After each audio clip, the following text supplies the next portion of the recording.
nos hemos venido a Librería de las Heras a conocer las novedades de este mes de enero, primer mes de 2025. Comienza 2025 y comienza pues con lectura, César. Sí, comienza con fuerza como todos los meses, salvo esos meses de verano que nos dejan descansar un poquito, porque hablábamos hace muy poco tiempo de que llegaba la Navidad, un momento de regalos, un momento de ocasión para aprovechar esos libros, pero claro, estamos en enero y en 3 meses estamos en abril. ¿Qué significa? Que hay una fiesta muy importante para el mundo del libro, que es el Día del Libro, el 23 de abril. Entonces empezamos ya con esas novedades que van a salir y que van a demostrarnos cómo una serie de nombres salen a la palestra para ofrecernos sus últimas y sus mejores obras, por supuesto. Venga, pues ¿cuáles son esos nombres? Bueno, pues empezamos con Rosa Montero, con Animales Difíciles. Se anuncia como la última entrega de Bruna Husky. Bruna Husky, una detective, yo diría, bueno, es replicante. Aquellos de mi generación que crecimos con Blade Runner, pues los replicantes significaban algo muy importante. Y aunque a mucha gente le sorprendió al principio, Rosa Montero supo trasladar, en esta ocasión, en un Madrid del 2111, a ese mundo virtual, ese mundo nuevo, aquí haciendo, digamos que una advertencia de lo que nos puede esperar en esos años por la importancia de la inteligencia artificial de esas máquinas. Husky, esa iba a decir cyborg porque el cine hace mucho daño, pero replicante, que se sentía humana en otras ocasiones y que era dura, que conseguía lo que quería, porque era una detective en condiciones. En esta ocasión ya se ve más humana, con más problemas, con más reacciones, no como una máquina, sino casi como una persona. Eso nos hace crear ese universo que nos mostró Rosa Montero con las anteriores novelas y que en esta ocasión, pues bueno, vuelve a hacer de las suyas y nos vuelve a situar en un universo que para sí quisieran muchos autores norteamericanos. Desde luego que sí. Oye, pues mira, una oportunidad de hacer un poco de regresión a esos replicantes de Blade Runner, pero ambientado en un Madrid. Pues oye, muy bueno, me ha llamado mucho la atención. Siguiente. Nos vamos a Suiza, a ese país idílico para muchos, y en el que, bueno, pues nos aparece El Filatelista, que es un nombre que dan a un asesino en serie que deja como señal una serie de sellos impresos en carne humana. Hay una serie de asesinatos, una serie de paquetes sanguinolentos que van apareciendo a lo largo de Suiza, y bueno, se convierte en una novela, iba a decir de intriga, pero una novela de sangre, una novela de mucha pasión. Es, o se presume un poco, ese primer libro en el que Joel Dicker, el famoso escritor, se mete en el mundo de la edición. Ha creado una editorial y su primera novela es esta. Una novela con un autor que desconocemos, que es Nicolas Feud, que tiene una particularidad muy importante, que es fiscal. Y él escribe como fiscal, escribe sobre un fiscal, pero es una novela, ya lleva muchas novelas escritas, y la verdad que en muchas ocasiones pone los pelos de punta y mancha las hojas con ese rojo de sangre que a veces nos recuerda a muchos otros escritores, pero que atrapa y nos lleva desde Ginebra hasta ciudades del entorno o un poco más alejadas para situar o para buscar esos asesinatos e intentar descubrir quién está detrás de esos macabros asesinatos. Pues una forma de irnos hasta Suiza, que yo creo que a más de uno le gustaría irse hasta Suiza en esta época, pues a través de un libro, ¿no? Bueno, pues y si queréis ir más lejos, podéis ir a China. Podéis ir a China, eso sí, en el siglo VI a.C.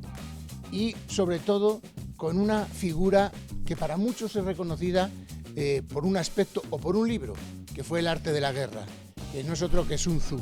Ese arte de la guerra que ha sido siempre como el manual para los ejecutivos agresivos, para aquellos que querían un poco medrar en el mundo de las finanzas, ese manual que ha permitido enfrentarse a muchas situaciones enrevesadas. Bueno, pues en esta ocasión, si alguien quiere saber quién era Sun Tzu en realidad, quién era ese general que el rey llama porque tiene unas ideas descabelladas, unas ideas un poco sorprendentes, en el que si alguien conoce la palabra aquella de conoce a tu enemigo para poderte enfrentar a él, era una de esas frases que decía Sun Tzu. Bueno, pues aquí nos va a situar en esa China del siglo VI, como he dicho, antes de Cristo, y nos va a situar en una época de batallas, en una época de intrigas, donde todo es cruento, pero también es real y vital, en una China diferente, pero que tiene ciertas similitudes con la China que nosotros hemos vivido o estamos viviendo.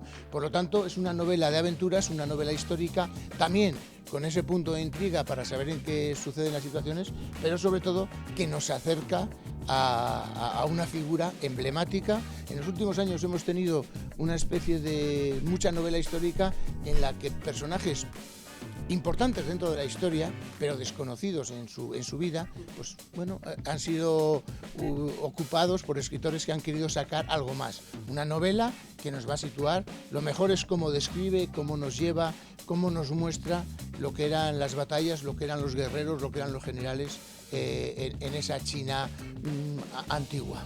Oye, pues mira, un viaje hasta China, un viaje también en el tiempo para conocer lo que dices, una figura, Sun Tzu, bueno, seguramente que todos lo tienen en su imaginario, muchos de ellos, claro, como uno de los grandes referentes a la hora de leer, de informarse, ¿no? Seguimos, César. Bueno, también hay personajes o autores, como en esta ocasión Luis García Jambrina, que ha hecho otro personaje histórico, un escritor, que ahora lo hemos visto hace poco cuando alguien dio vida a Gonzalo de Berceo como investigador en ese asesinato en Silos, pero lleva muchas historias en las que Luis García Jambrina cogió un personaje real y lo llevó a la novela, como era Fernando de Rojas, el autor de La Celestina. Bueno, ha continuado, han sido muchos, varios premios, entre ellos con su primer manuscrito de piedra que obtuvo el premio de la crítica de Castilla y León. Pues entonces encontramos ahora mismo el manuscrito de sangre. El manuscrito de sangre que nos va a llevar en 1501 a Roma, el momento en que Alejandro Borgia acaba de morir en extrañas circunstancias y donde en ese cónclave papal hay peligro de que sucedan muchas cosas extrañas. Pero claro, hemos hablado de Fernando de Rojas, pero también aquí está Francisco Delicado, el autor de La Lozana Andaluza.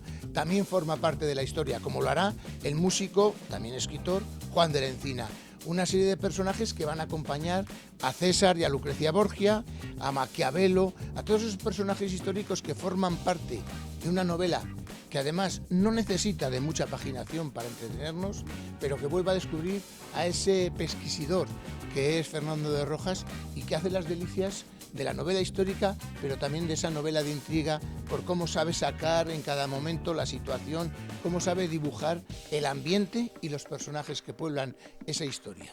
Qué bueno. Bueno, ¿qué más tenemos? Bueno, pues nos vamos a esa autora, Virginia Feito, que sorprendió a todo el mundo, que fue como llamativo, porque cuando escribió La señora March, de repente empezaron a salir noticias en Estados Unidos que todo el mundo se había pegado por el guión de ese libro, porque de repente se convirtió en un bestseller en Estados Unidos y a continuación se convirtió en España.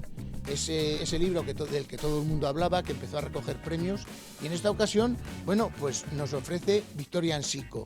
Y Victoria Ensico porque nos va a llevar a la época victoriana, una institutriz que va a educar a unos niños en un barrio opulento, en un barrio digamos que selecto, y donde no es todo lo que parece, sino que van a empezar a suceder cosas muy extrañas, cosas muy llamativas, cosas muy distintas a lo que parecía, e incluso la propia protagonista, Winifred, no es lo que parece, y ella, que tiene que educar a los hijos de la señora Pons, bueno, pues se va a convertir en la puerta de entrada a ese universo distinto, ese universo llamativo, donde todo es corrosivo, irónico, donde es macabro, donde uno a cada página se encuentra una sorpresa y descubre cómo, gracias a nuestra herencia literaria, seguimos teniendo grandes escritores y escritoras que no solo saben hacerlo bien, sino que también saben descubrir nuevas formas de hacer literatura.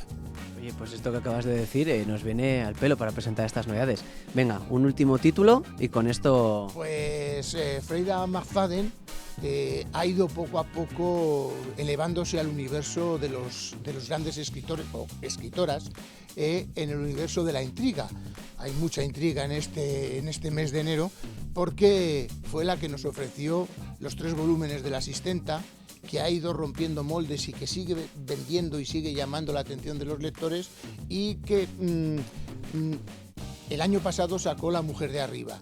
Novelas de intriga, en esta ocasión El Recluso, que nos sitúa en una cárcel, que nos sitúa en un universo donde tienen que cumplirse siempre esas 3 reglas, de no intimes con los presos, no hables de tu vida privada y que les trates con respeto.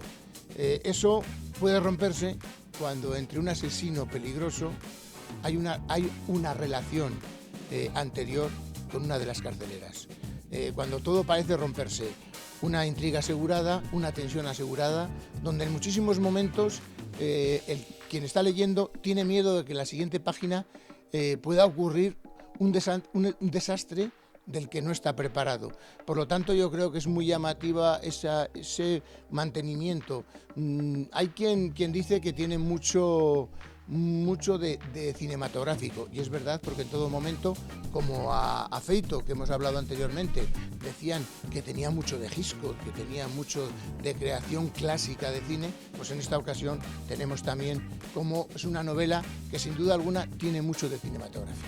En una distopía. Pues oye, con esto terminamos y bueno, por supuesto, los nombres que tienen aquí puestos también están disponibles en Librería Las Heras. Con esto comenzamos el año y todo lo que nos queda por delante, ¿no, César? Hemos hablado de una pequeña selección, pero pueden venir a Librería Las Heras a comprobar cómo el mundo editorial sigue vivo y cómo hay un sinfín de novelas preparadas para que cada lector lea lo que le apetece.